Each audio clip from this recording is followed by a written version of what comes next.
She gave it to me and I'm like looking at it like, ew, like there's no way I can eat this right now, and just like hitting him really hard, and I immediately just start bawling my eyes out. I'm so furious. I just felt like they were just lying to me. They didn't care about me at all. There was no call button in the room. What I said didn't matter. They were gonna do whatever they wanted. I did not like this nurse. I don't care if I get in trouble, like that's what I have to do. Hey guys, welcome back to our channel. I wanted to sit down and kind of explain what happened after Leo was born.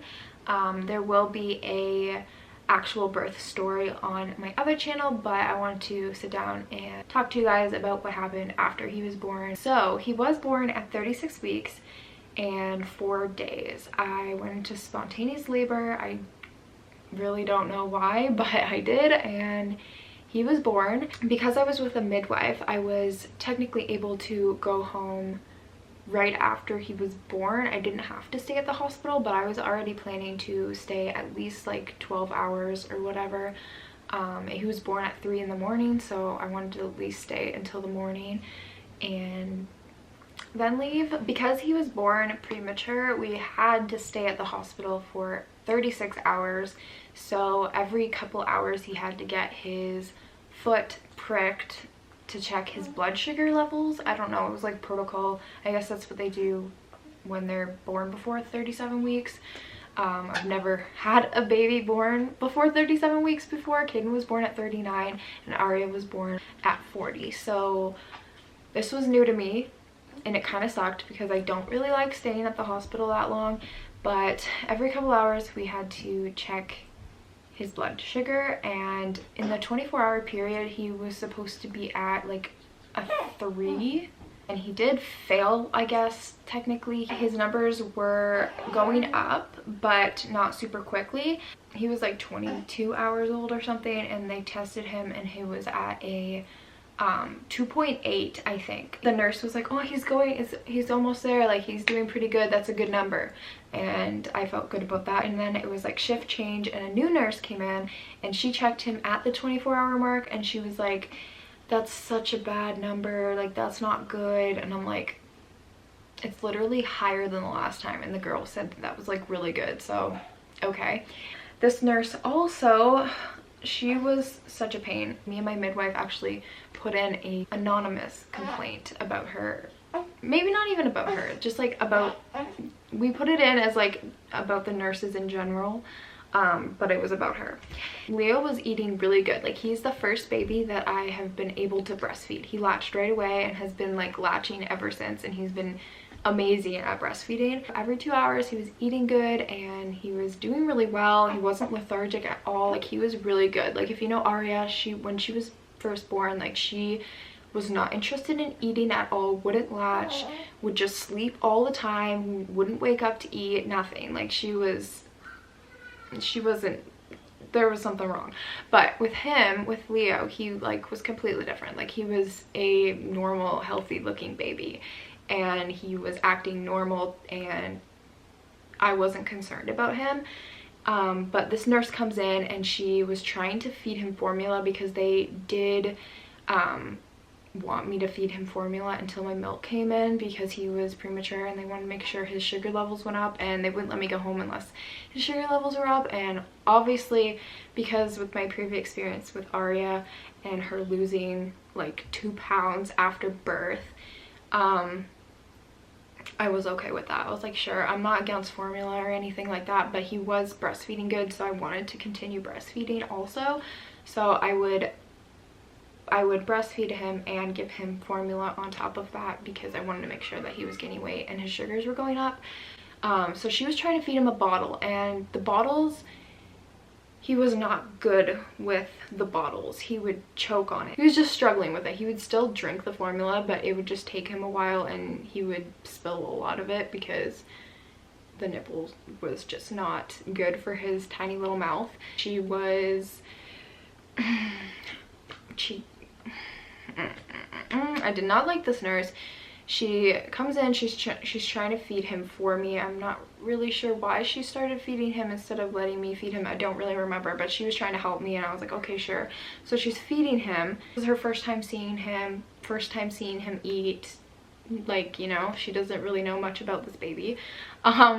He was just in a diaper and she didn't have gloves on or anything. Just, she was trying to burp him for me.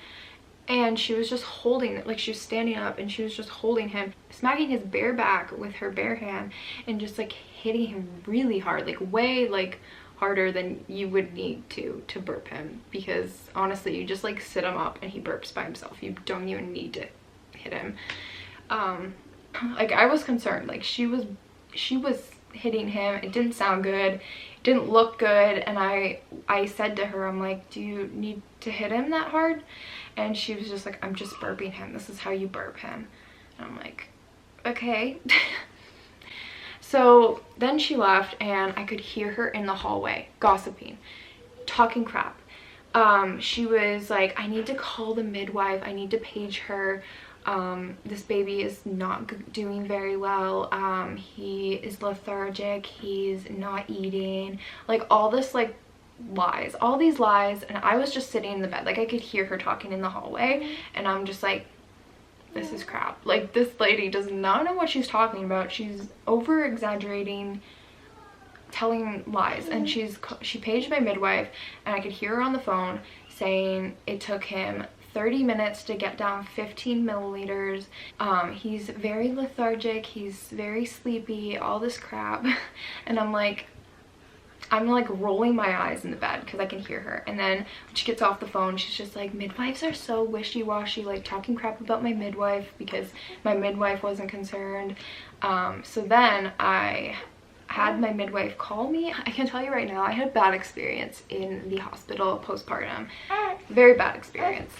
So yeah, I could hear in the hallway, like I was like getting like defensive over my baby because I know he's doing really well, and I did not like her saying that he wasn't and that he was like sick when I'm his mom and I've been with him since he's been born.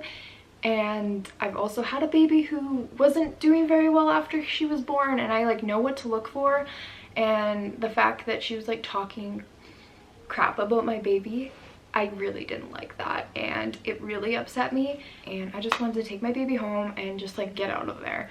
I could just hear her talking in the hallway, gossiping to other nurses, saying all these things about me, about Leo, and it just like, I felt really uncomfortable. And I was alone in the hospital also. Dan had to go home to watch the other kids. Yeah, I just wanted to go home.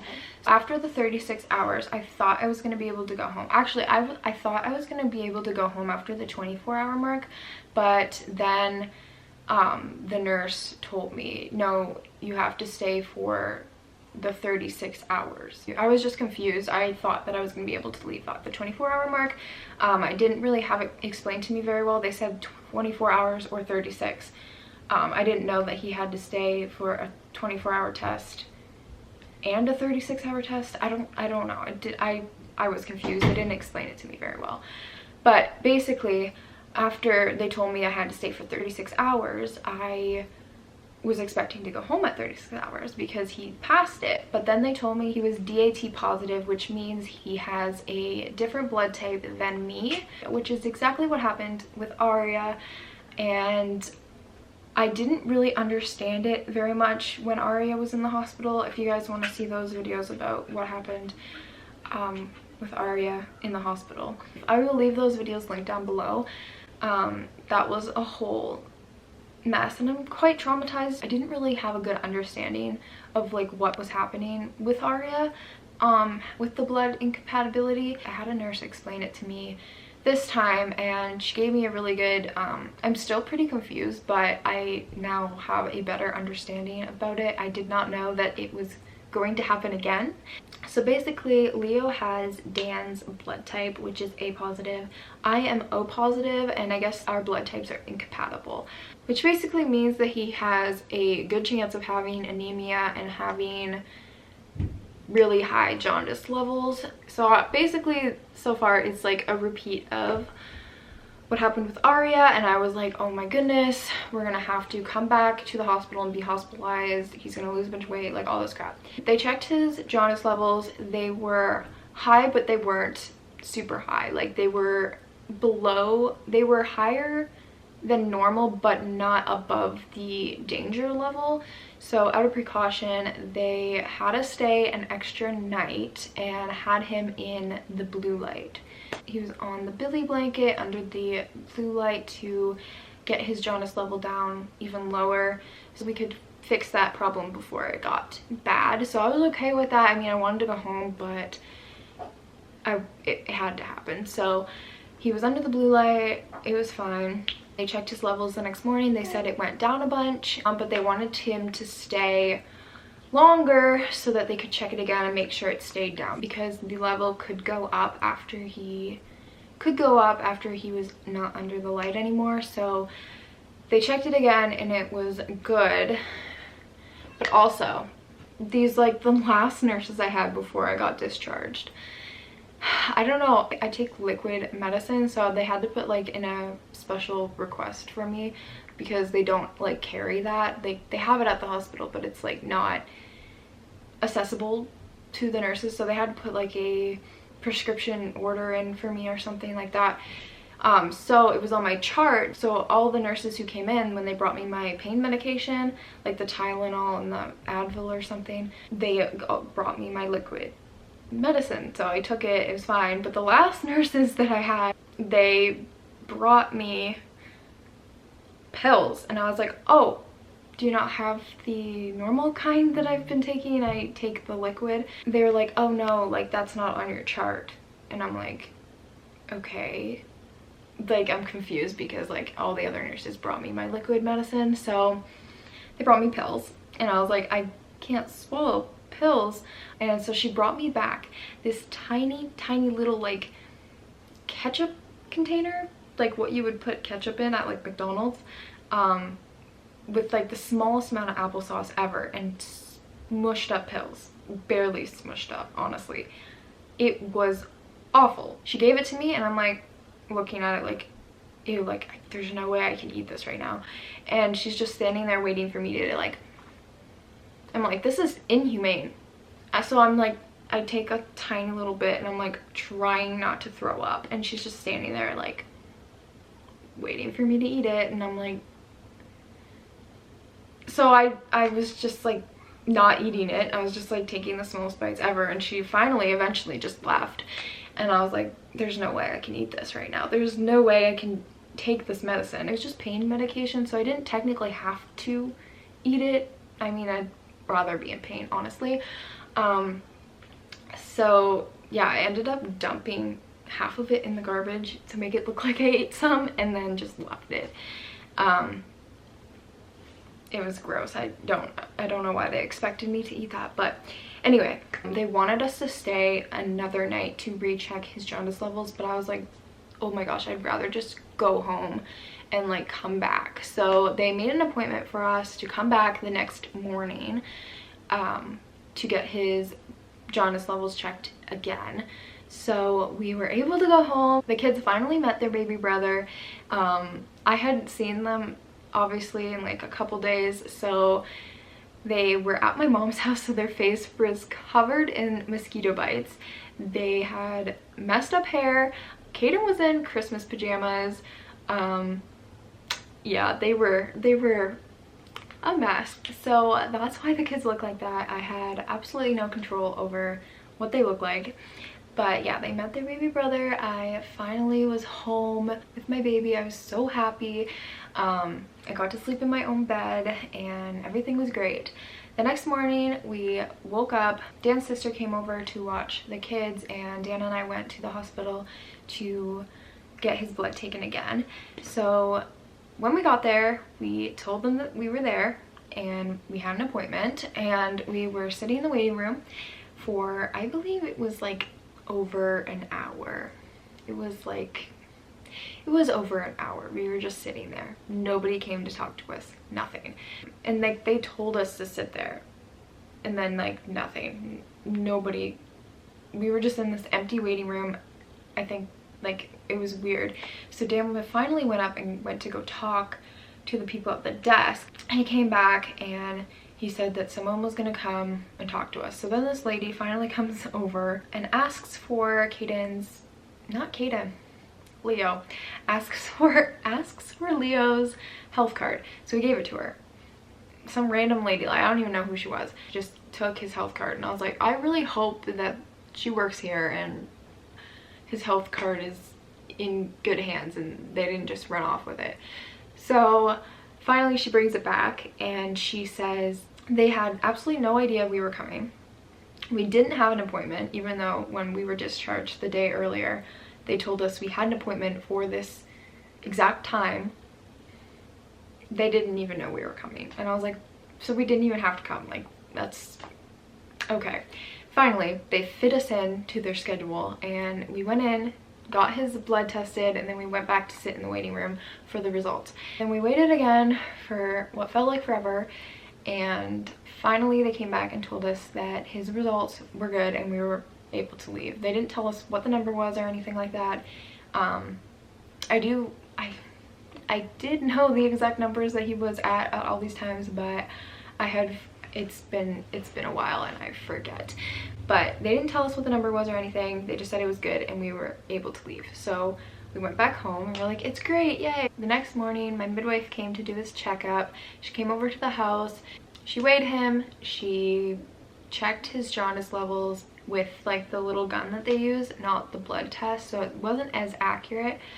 But when she tested it, she told me that I needed to take him to the ER and have him admitted because his jaundice levels were above the level. Like, it was still not dangerously high, but it was still high enough to be at the hospital level. I immediately started crying because that is exactly what happened with ARIA. The midwife came over to check her and told me that she had really high jaundice levels and lost a bunch of weight and we needed to go to the emergency room. And so the fact that this was happening again, I was just like, all these emotions just came back. And I don't get postpartum depression, but being in the hospital setting, alone, staring at the wall for hours on end, no one to talk to, nothing, that gives me depression. That gives me depression, and I don't do very well. I'm not in a good mental state in that setting. So the fact that I had to go back, I finally was able to get discharged and we were being sent right back to the hospital again. My family were coming over to meet him for the first time, and I called my mom crying, telling her that I need her to take me to the hospital. So she comes over, we hang out for like a little bit, and then we head to the hospital. She drops me off, we go in, and we are put into the exact same room that I was put in with ARIA. And I feel like I have like post-traumatic stress from that experience. The fact that I was put back in that exact same room with the exact same situation that ARIA had, it was hard. Luckily though, they knew what was going on with him. With ARIA, it was a lot more scarier because they didn't know what was causing her to have lost all that weight and to have jaundice levels that high. They thought there was a whole bunch of different things wrong with her, so they had to do all these different tests with him. They knew exactly what was wrong. He just needed to go under the blue lights. So it wasn't as scary, but it was still pretty stressful. The room had like the grossest chair for me to sit in. It was disgusting. They did all his blood work. He didn't need an IV or anything, which is good. But they put him on the Billy blanket and under the lights while we were in the ER, just to get him exposure before we were sent up to the peds floor to be admitted. When they're under the blue lights, they're in like an incubator type thing, like with the little doors that open. I had to change him through that tiny little door because I couldn't open it because the blue light thing they had at the front instead of at the back, so I couldn't like open it completely. So I had to change him through the tiny little hole. I did it, but yeah. And then they didn't want me to take him out under the blue lights to feed him. They wouldn't let me feed him. So I was getting kind of stressed out. I had brought formula with me in my bag because I've been topping him up with formula before my milk came in, and I wanted it just in case because I didn't really know, like, I don't know, I was really new to breastfeeding and I didn't know if it was going to last or whatever. So I had formula in my bag. While I was in the emergency room, my milk came in and my boobs were hurting very bad. They were very engorged and I wanted to feed him and they wouldn't let me. Like, I couldn't get him out, like I said, because of they had the blue light thing in front of the door, so I couldn't get him out. And so I was just kind of waiting for them to let me feed him. And finally they were like, okay, you can feed him now. So they took him out, but they had him on the Billy blanket, which, if you don't know, it's not really a blanket. It's more of like a very stiff plastic thing with lights in it. So it's like not a blanket. They call it a Billy blanket, but it's not really. Like, it folds up over him, but it's pretty thick. So they had him on that and they're like, keep him on this while you feed him. And then they left the room and I was sitting in the chair. He was hooked up to the machine so they could like make sure his heart rate and oxygen levels and everything like that was good. So he also had all these wires and I was sitting in this chair on this Billy blanket, and the wires were also very short, so like I couldn't, and he was hooked up to a machine that I couldn't like move with me, so I was stuck in the chair and I was trying to feed him while he was on this blanket and I could not, because I could not get him to latch. I couldn't hold him properly. It was very hard and I was very stressed out. I was in the emergency room now for like, I got there at I think 4 p.m. and at this point it was like close to midnight. So I had been waiting in that emergency room for a long time. I was trying to feed him and I couldn't get him to latch because he was so small. He was in this weird blanket thingy and I just couldn't get him to do it right, because we were obviously both still learning with breastfeeding and I just couldn't do it while he was in the Billy blanket, and I couldn't get up to get the formula. My boobs were engorged. I was stressed out and I couldn't call anyone. There was no call button in the room to call somebody to come in. So I was just stuck. He's crying because he's hungry. I'm crying because my boobs hurt and I can't feed him. I'm extremely stressed out. I can't get up to get the formula to feed him. I can't, and I'm just like, you know what? My baby needs to eat. So I take him off of the Billy blanket, I unhook him and I feed him. And then I was like, I don't care if I get in trouble, like that's what I have to do. I was so stressed out and just crying. I was very, very overwhelmed and no one was there to help me. So I did what I had to do. I fed him. The reason why we were in the emergency room for that long was because they were waiting for the room upstairs in the pediatric floor to be ready for us. They were like getting it ready or whatever. So that's why we were still stuck in the emergency room instead of being up there. So then this lady comes in, this nurse. I don't know who she was. She was awful. Let me tell you, she was awful. So I was already so stressed out from that whole feeding experience, being in this room, just everything. So I'm already in like a pretty like not great mood. Anyway, this lady comes in and she was like, we're gonna take you up to the pediatric floor now. And I was like, okay, good.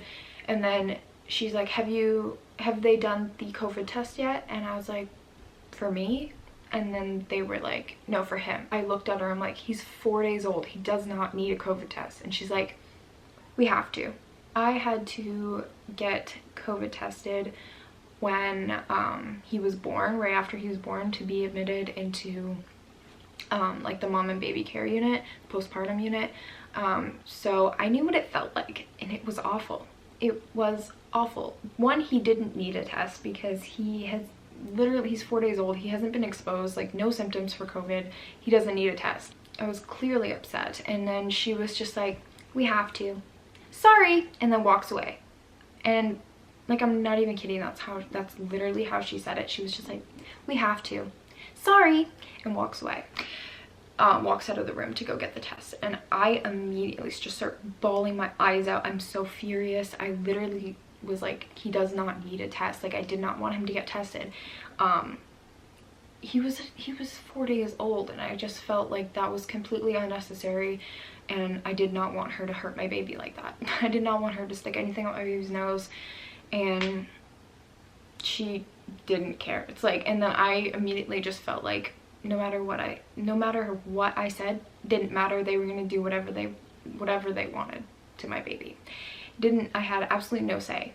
She's the one that had to take me all the way through the hospital to get to where we were headed, to the pediatric floor, our room. I was wearing a mask, but I had tears running down my face, under my mask, snot running out of my nose, down my mouth, like disgusting.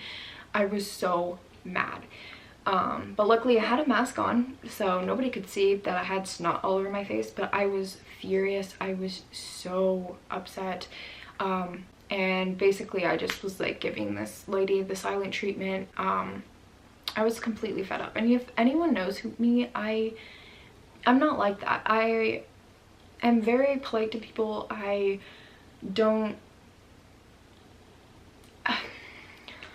not like that. But I was just so upset, and this lady was rude to me, so I didn't care. So they tested him. It was obviously negative. But yeah, the whole ride, the whole walk through, she's like wheeling him down in the incubator. I don't know why, like, he wasn't hooked up to anything, but she wouldn't let me carry him to the room. She had to wheel him down in the incubator that we ended up taking him out of when we got there and putting him in a different one. So like, we honestly I could have holded him, but she wouldn't let me. So I was just walking, carrying my stuff, following her. So I just followed her, and she kept like looking at me. It was like completely silent. She didn't say anything. I didn't say anything. I was clearly annoyed with her and upset, and she just kept looking at me, and she would say, "Are you okay?" And I'm like, "I'm fine." And then when we finally got up there, the other nurses took him. I was just crying. I asked for a new mask because the other mask was like covered in tears and boogers, and it was disgusting. So I got a new mask, and I asked her if it was like if it was really necessary for them to COVID test him. And then again, she was like, "We have to, it's protocol. We have to do that to everyone." I'm like, okay, well, change your protocol, because a newborn baby shouldn't need to be COVID tested, but whatever.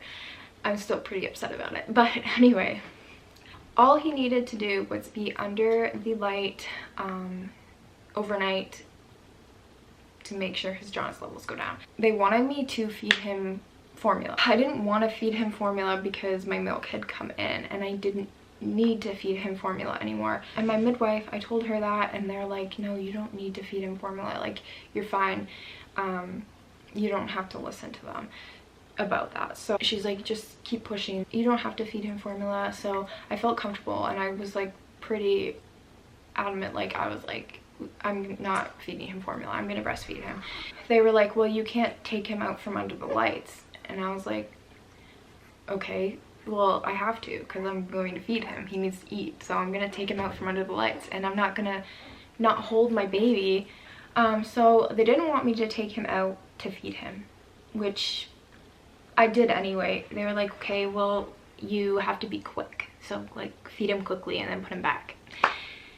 Newborns take a while to eat. At this time, he was taking like half an hour to an hour to eat. Obviously, like with breaks in between where I would like burp him and whatnot and like just cuddle him and then I'll put him back on. It was like an hour total, basically. I took him out and I fed him, and then I have to put him back, and it was just like, I don't know, they made me feed him quickly, so I feel like I was cutting feeds short because they really didn't want him out from under the lights very long. So And I also told them, like, I was like, I need to take him out of the Billy blanket to feed him. I can't feed him while he's in that. I told them that. So anyway, so I felt like I was cutting feed short. I was putting him back under the lights because they told me to feed him quickly, and obviously I tried my best. That night I said if his levels were good in the morning, can we go home? And then they were like, for sure, like, for sure. Yeah, for sure. They tested his levels and they were good. And then they told me, we want you to stay another like 24 hours to test his levels the next morning. And I was like, are you freaking kidding me? Every single time they told me that I was able to go home, something came up and they told me that I wasn't going home. So I was just really annoyed and frustrated because I just felt like they were just telling me things to make me feel better, and they were lies. So he's not hooked up to anything. He's not under the lights anymore. Like, me and him are just sitting in this room for absolutely no reason. So I kept begging for them, like, can we come back again? Like we did when I was discharged from the hospital originally after he was born, to come back the next day to get tested again. And I kept asking them to, and I was so frustrated, and they were like, no, like, you need to stay here, you need to stay here. So I felt like a prisoner.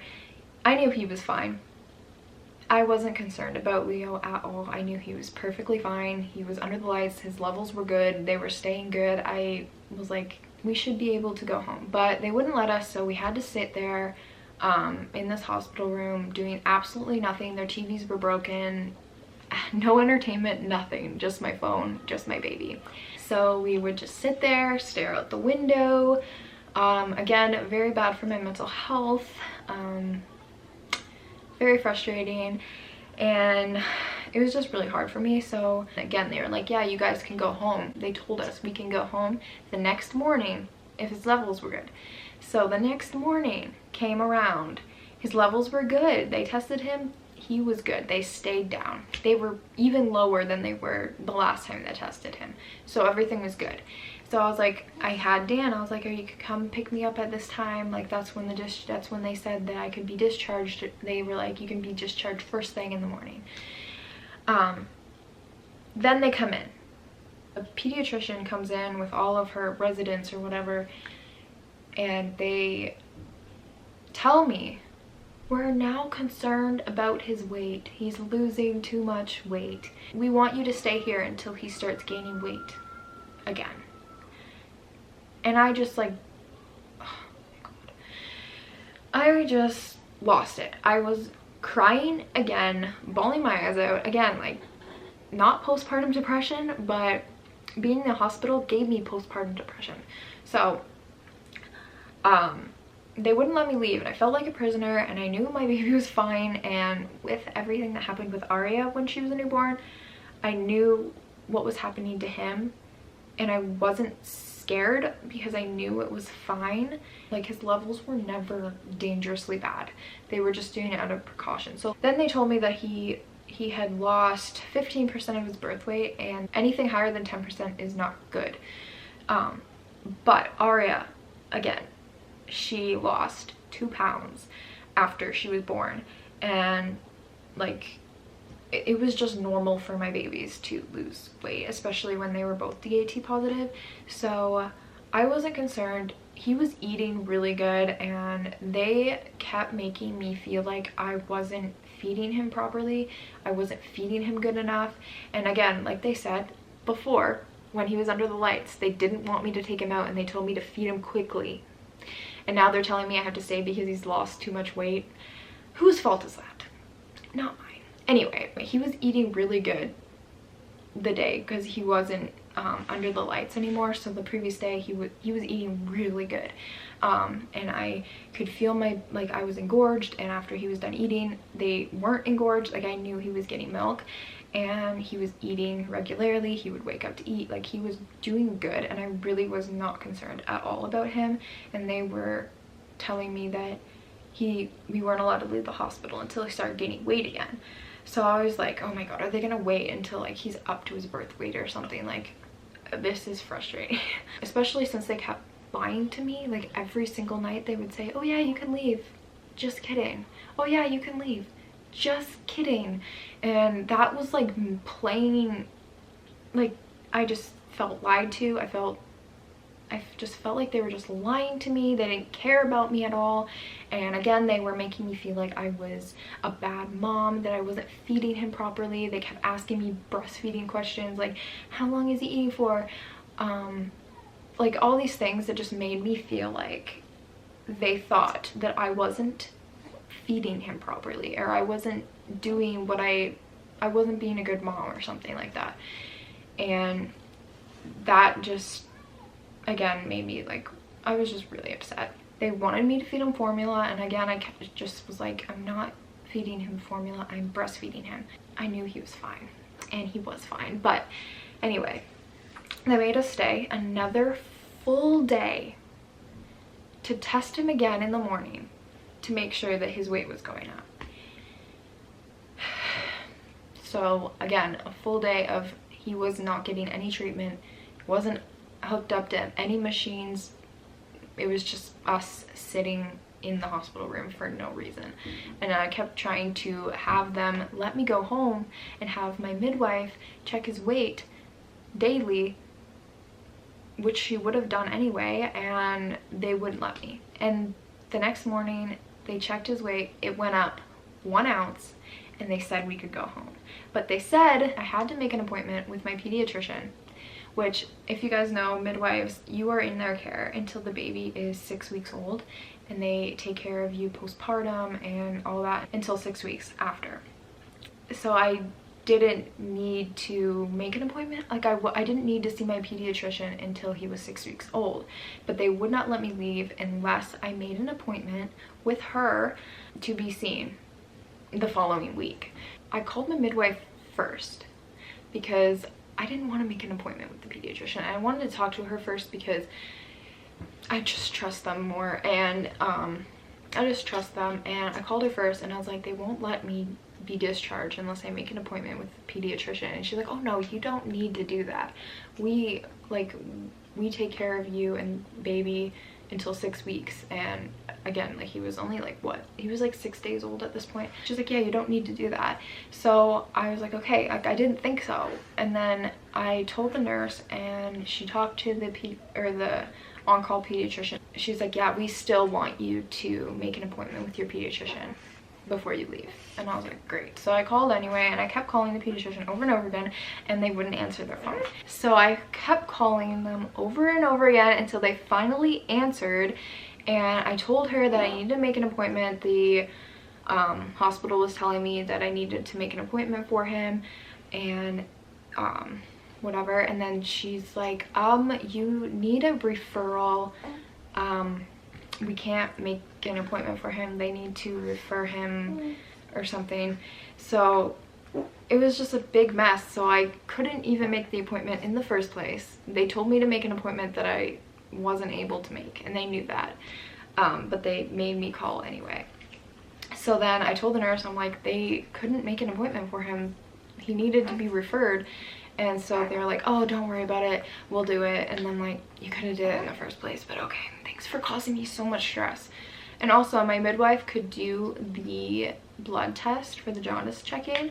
They wanted his jaundice levels checked by the pediatrician the following week, like in a couple days, like in like 2 days or something. They wanted him to get his jaundice levels checked again, and they wanted the pediatrician to do it, even though my midwife could do that. But they wouldn't let her do it, even though it's like, I chose to have a midwife.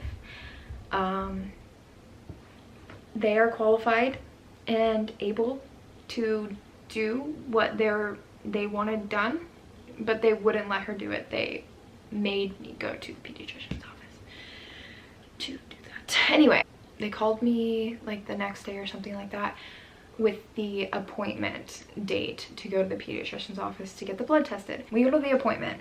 All she does is weigh him.